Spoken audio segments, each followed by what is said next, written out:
Hello everyone, this is Dipanjali and I welcome you all on my YouTube channel Study Time India। बच्चों previously हम लोगों ने light chapter में refraction of light and reflection of light both concepts को discuss किया। I hope समझ में आया होगा। जिसने भी वो वीडियोस नहीं देखी हैं प्लेलिस्ट में आप लोगों को लिंक मिल जाएगा, वहाँ से देख लीजिएगा। आज हम लोग लास्ट चैप्टर लाइट यूनिट का last chapter the human I and the colourful world discuss करेंगे। तो शुरू करते हैं। अगर आप लोगों ने चैनल को सब्सक्राइब नहीं किया है तो कर लीजिए, साथ में बेल आइकन है उसको भी प्रेस कर लीजिए ताकि डेली अपडेट आप लोगों को मिलती रहे। बात करते हैं अपनी आँख के बारे में। हमारी आँख भगवान का दिया हुआ सबसे इम्पॉर्टेंट तोहफा है हमारे लिए। इस दुनिया में जितनी भी चीज़ें हैं, without eye we can't see. इस दुनिया में जितनी सुंदरता है वो हम अपनी आँख के बिना नहीं देख सकते। तो उस अनमोल तोहफे के बारे में आज हम लोग इस वीडियो में जानते हैं। शुरू करें फिर। मेन पार्ट जो होता है हमारी आँख का, सबसे पहले तो मैं ये बता दूं कि हमने रिफ्लेक्शन ऑफ लाइट पढ़ा था, रिफ्रैक्शन ऑफ लाइट पढ़ा था। हमारी आँख वर्क करती है रिफ्रैक्शन ऑफ लाइट के कॉन्सेप्ट पर, क्योंकि हमारी आँख में होता है एक लेंस, कॉन्वेक्स लेंस, और लेंसेस के बारे में हम रिफ्रैक्शन ऑफ लाइट में पढ़ते हैं। ठीक है, तो हमारी आँख रिफ्रैक्शन ऑफ लाइट के कॉन्सेप्ट पर वर्क करती है क्योंकि उसमें एक नेचुरल कॉन्वेक्स लेंस पड़ा हुआ है, लिविंग मटेरियल का यानी प्रोटीन का बना हुआ होता है, और उसी की वजह से हम लोग चारों तरफ अपनी सुंदरता को देखते हैं। शुरू करते हैं मेन पार्ट्स के बारे में, यानी मेन पार्ट्स कौन कौन से हैं हमारी आँख के।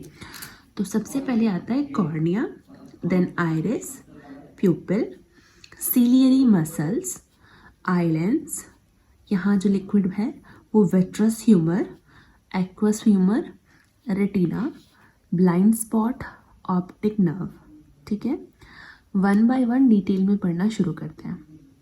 तो सबसे पहले मैं बताऊं, अगर फ्रंट पार्ट जो हमारी आँख का होता है, सबसे बाहर वाली जो लेयर होती है, that is called cornea. Transparent substance की बनी हुई होती है, बल्जिंग आउट, यानी हमारी आँख जो है वो मोस्टली स्फेयर की तरह है लेकिन थोड़ी सी उभरी हुई होती है आगे की तरफ। ठीक है, लाइट जो होती है इस कॉर्निया के थ्रू ही एंटर करती है हमारी आँख में। ठीक है, उसके बाद आता है आइरिस के बारे में। आइरिस कलरफुल, जो हमारी आँख का कलर होता है ना, जैसे किसी किसी की ब्राउन होती है, किसी की ब्लू आईज होती है, देन हम लोगों को ब्लैक आईज भी दिखाई देंगी। ठीक है, ब्लैकिश थोड़ा सा ग्रे। तो डिफरेंट जो कलर होता है आईज का वो ये आइरिस की वजह से होता है। आइरिस ही है जो डिफरेंट ये रिंग शेप में होगी, फ्लैट होगी, ये वाला जो होता है पोर्शन ये आइरिस हो जाता है। ठीक है, देन आता है प्यूपिल। लाइट प्यूपिल से एंटर करती है, लाइट प्यूपिल से एंटर करती है हमारी आँख में, और ये ब्लैक होता है, ब्लैक, क्योंकि लाइट इससे एंटर कर जाती है, रिफ्लेक्ट नहीं होती। अगर रिफ्लेक्ट होती तो कलर शो करती, लेकिन लाइट को ये पूरा एब्जॉर्ब कर लेता है, तो इसलिए ये ब्लैक कलर का दिखाई देता है प्यूपिल जो होता है। तो लाइट की एंट्री प्यूपिल से होती है। ठीक है, इसके बाद आता है हमारा आई लेंस। आई लेंस जो होता है वो फ्लेक्सिबल है, ट्रांसपेरेंट है, और jelly like substance, jelly like protein का बना हुआ होता है। आई लेंस प्रोटीन का बना हुआ है। ठीक है, आई लेंस जो है इसकी पोजीशन को, यहाँ पर इस तरह के लिगामेंट्स होते हैं जिन्हें सस्पेंसरी लिगामेंट्स कहते हैं।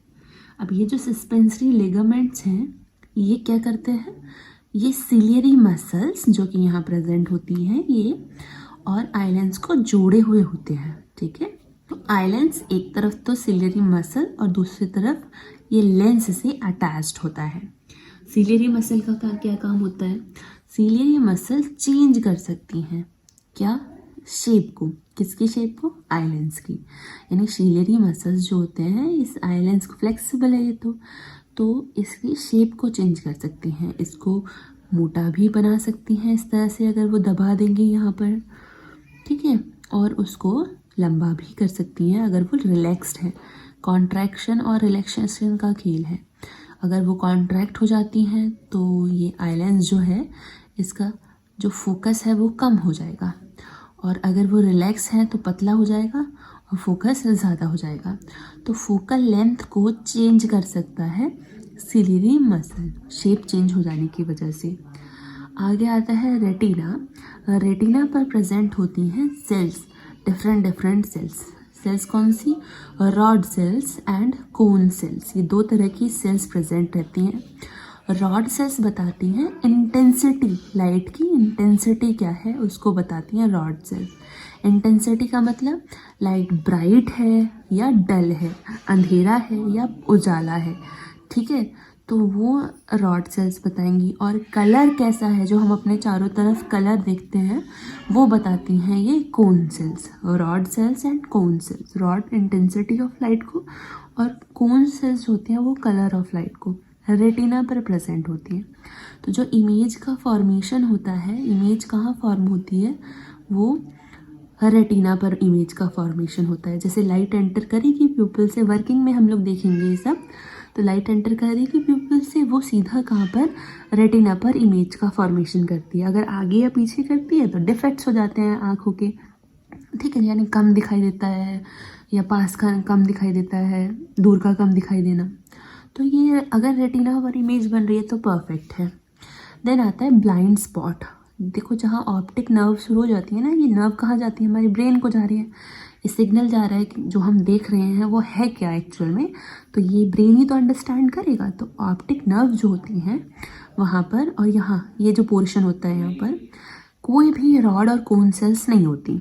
अब जब रॉड और कोन सेल्स नहीं है, यानी कि ना तो ब्राइटनेस ही दिखाई दे रही है, ना डलनेस ही दिखाई दे रही है, ना कलर दिखाई दे रहा है, तो कोई इमेज का फॉर्मेशन इस स्पॉट पर नहीं होता। तो ब्लाइंड स्पॉट पर कोई भी इमेज का फॉर्मेशन नहीं होता। अब आँख को सपोर्ट करने के लिए इनसाइड से यहाँ लेंस के पीछे एक एक्वस यानी कि लिक्विड फिल्ड रहता है, जिसको हम विट्रस ह्यूमर कहते हैं। और लेंस के आगे यहाँ तब भी एक लिक्विड होता है जिसको हम एक्वस ह्यूमर कहते हैं। Aqueous humour and vitreous humour different है ये, ठीक है, सपोर्ट करने के लिए ये फिल्ड रहता है। तो जल्दी से एक बार क्विकली रिवाइज करते हैं।